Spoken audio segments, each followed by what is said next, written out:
Yeah, very interesting.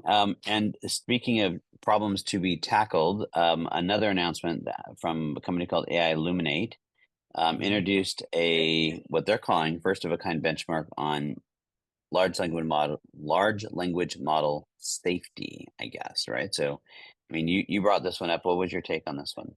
Yeah, so we've been trying to figure out how to benchmark LLMs across a variety of areas.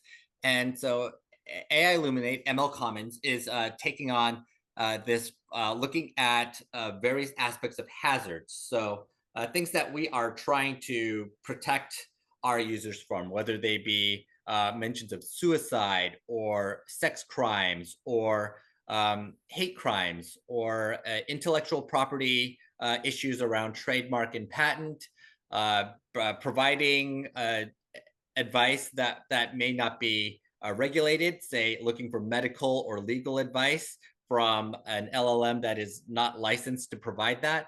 This is MLCommons is providing a framework that looks at all of at least a number of major LLMs and figures out whether they are average or above average or below average in terms of each of these areas.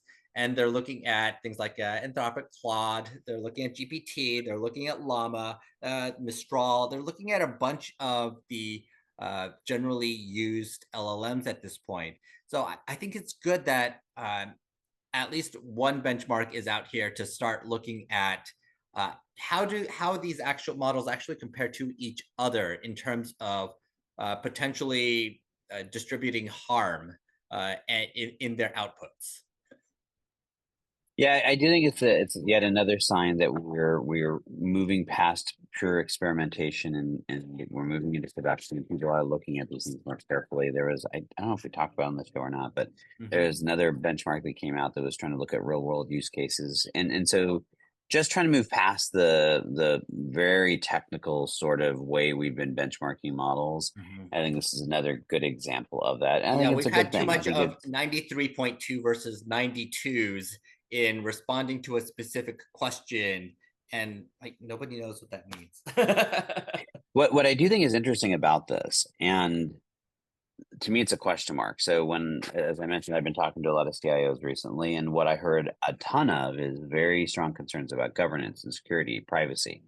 Didn't hear a lot about this, right? A lot of this sort of concern. And so I'm curious if it's just because we're still so early in the production cycle that this hasn't, been something that's hit the wall yet, or if people just aren't caring about it or accepting it. That's part of the beast. But I think that will be the big question mark for me is how, does this sort of get traction as far as a concern for the enterprise?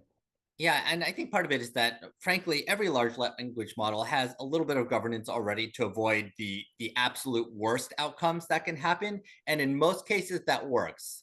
It's these 1 in 1,000, 1 in 10,000, 1 in 100,000 occurrences that really go viral. And honestly, there haven't been enough of those yet to make CIOs think, but it doesn't mean that those governance issues aren't there.